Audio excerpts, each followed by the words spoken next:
Hello everyone, welcome back to the channel.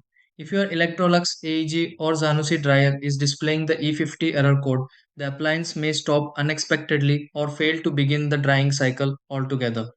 This error is commonly associated with motor-related communication problems, overheating conditions, or temporary electronic glitches within the dryer. Since several factors can contribute to the E50 code, it's important to perform a few basic checks before moving on to advanced repairs. In many situations, a reset and some simple inspections can help determine whether the issue is temporary. In this video, I'll walk you through several troubleshooting steps that may help clear the E50 error and restore normal operation to your Electrolux AEG or Zanussi dryer. Try these. Step 1.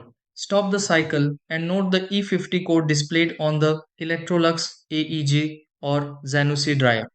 Step 2. Disconnect the Electrolux AEG or Zanussi dryer from the power source to perform a reset.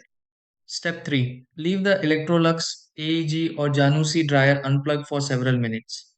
Step 4. Clean the lint filter and ensure proper airflow inside the Electrolux AEG or Zanussi dryer. Step 5.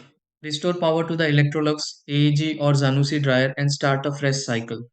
Step 6. Observe the Electrolux AEG or Zanussi dryer and confirm whether the E50 error has been cleared.